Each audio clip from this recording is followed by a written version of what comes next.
Hello, and welcome back to another episode of International Immersion, a podcast that seeks to capture the combined experiences of people, places, culture, traveling, current events, living abroad, and much, much more.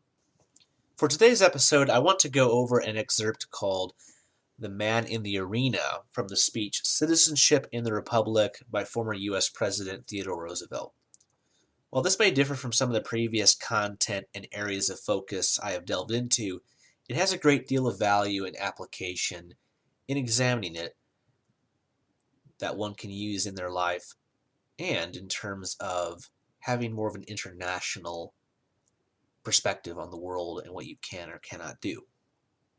Specifically, the speech encapsulates some very important aspects of life that can aid you in such things as being successful, optimistic, stalwart, motivated, strong-willed, open-minded, daring, resilient, ambitious, confident, inspirational, sure of oneself, and having a sense and feeling of being fulfilled, while at the same time not giving into such things as criticism, failure, cynicism, judgment, error, shortcomings, and not having a sense of fulfillment and being unfulfilled in your life.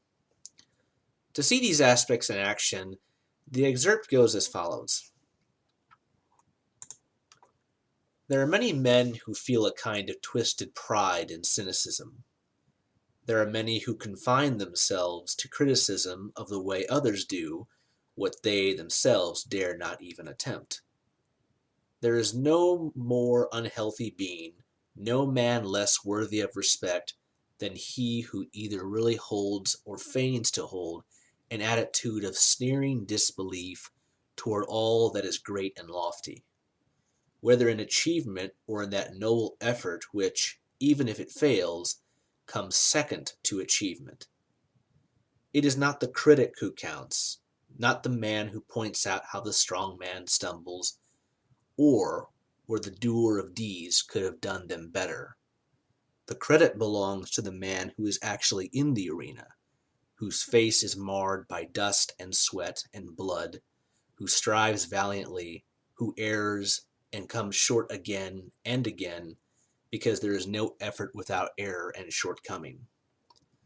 But who does actually strive to do the deeds, who knows the great enthusiasms, the great devotions, who spends himself in a worthy cause, who at the best knows in the end the triumph of high achievement, and who at the worst, if he fails, at least fails while daring greatly, so that his place shall never be with those cold and timid souls who know neither victory nor defeat.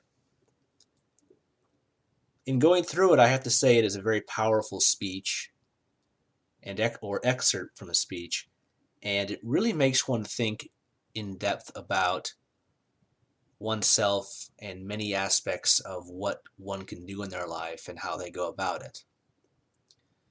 But to kind of go and give analysis, in processing it, this speech can be interpreted across a wide spectrum based on the individual and their experiences and thoughts. But for me specifically, it picks up on the ideas of pushing yourself to the limit, being bold and not giving into fear or doubt, by living life to its fullest and taking every opportunity to grow and develop as a person.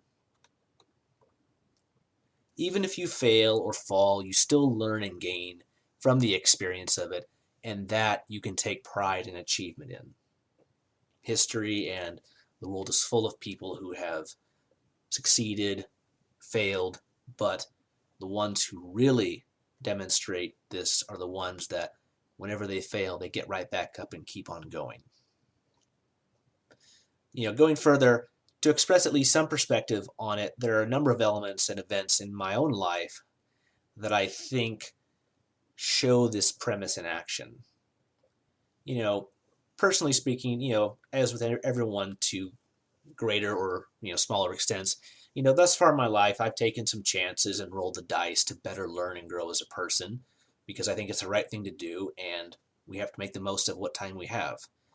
But specifically, two examples of this are as follows. They were taking the opportunity to study abroad and then to live abroad. This in itself does not sound that impressive or grandiose, but it has a deeper element for me, and I think many people who have done this for a wide range of reasons.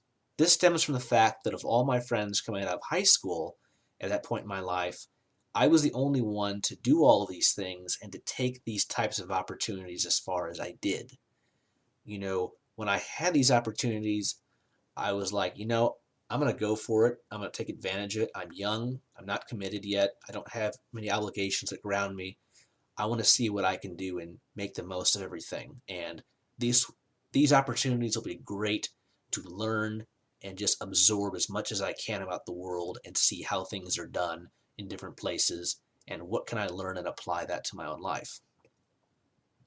And, in making these decisions and going about it in the way I did, to this day, looking back on it, several years from, coming back to the U.S., I still get comments all the time like, how could you live abroad? How did you adapt? Weren't you scared?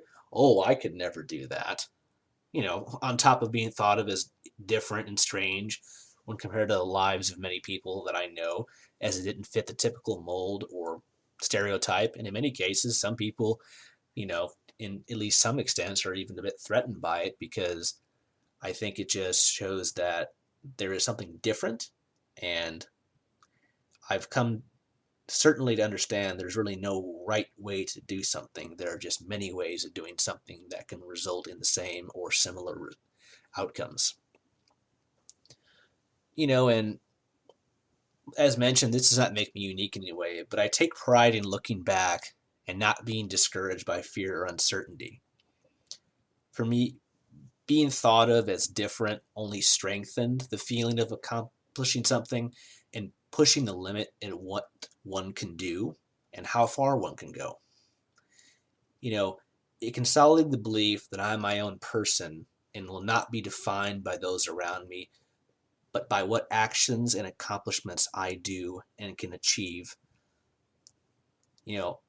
I, like everyone, have shortcomings and deficiencies, but I do the utmost to never let them rule or control what I can or cannot do.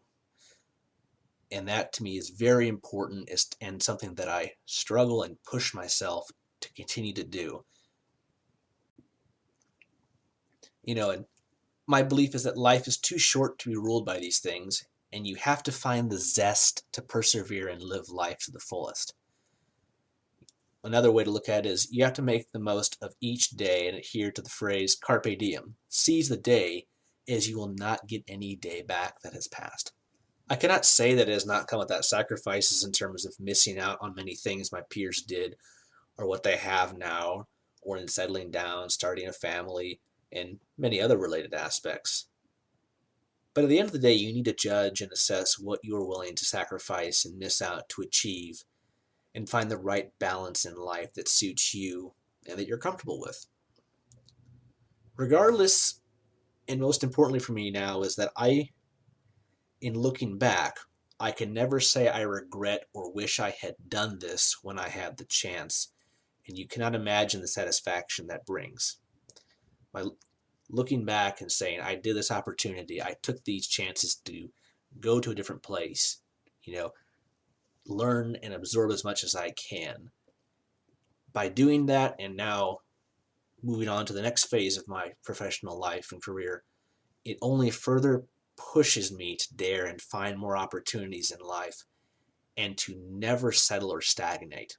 Because, regardless of what you can or can't do, you should never stagnate, especially in the mind. You should always be learning, delving into new things, understanding new concepts, meeting new people, trying. All of that is very important, especially for your own mental health and, the health of your mind and feeding the natural curiosity that us humans have. But anyway, enough about me. That a lot of these aspects are things that I think of, but, going beyond that, this is just one way that I've connected with these words uttered by, former President Theodore Roosevelt, and just one of many interpretations of how one's life can compare to what he stated or what results and goals are achieved. The larger point is that one should always make an effort in whatever they do, and no matter how big or small the accomplishment or action, it is a valuable thing and something that has meaning, regardless of what other people say, think, or do, you know, after it. And then reverting back to my own personal example, travel and immersing yourself in different places and with different people are a great way to manifest and grow.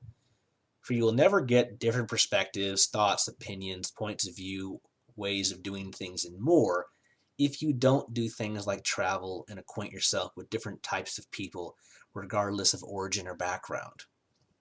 There will always be something you can learn by doing this, and then implement it in your life to find some sort of successful result or satisfaction and sense of fulfillment. What you learn can also arm you with the necessary tools that you will need to achieve and have an advantage in a wide range of things that you may encounter in your life or in your professional career, or in your romantic pursuits, things like that. All of these things have value and something that you can take and utilize. And then I would just say, in my opinion, not aspiring to something or being the best person one can be is just depriving oneself of the true gift that life is, and not knowing what any form of success or fulfillment is, and the deep sense of satisfaction and wonder that you gain from it. So without further ado, I just thought this was a great speech that can manifest some of my own thoughts and perspectives about what one can do in their life and what they can gain by things such as travel, immersion, learning new things, meeting new people, understanding different cultures, languages. All of these things are a means to an end in personal development, and never doing something because you think you have to do it, but doing it for the right reasons, doing it for yourself, and having the positive, mindset and goal of how can this better both me and those around me? Because I think that many people get too focused on the sense of themselves, and in many cases, it can become more of a selfish endeavor, which you have to take care of yourself. You have to learn and focus on yourself, but it should never come at the expense of others or the degradation of others around you. So these are just some elements that I really would like that I really like and I think are important to explain and delve further into. It's a great way to converse, a great way to discuss, and a great way to think about things from a larger perspective. And at the same time, utilizing a speech like this is just one avenue that you can pursue and delve into, the thoughts and goals of you, others, and what do you really want to accomplish, and what are you willing to do to get where you want to be, and how you can build the mental and physical fortitude to get there. So with that being said, I just want to thank everyone for tuning in on this latest episode. We're definitely working on new projects, and we are very interested in having your feedback and seeing what you think. We're always looking for new people to discuss and delve into new topics with. So this has been another episode of International Immersion. Take care, stay safe, and we will see you on the next one.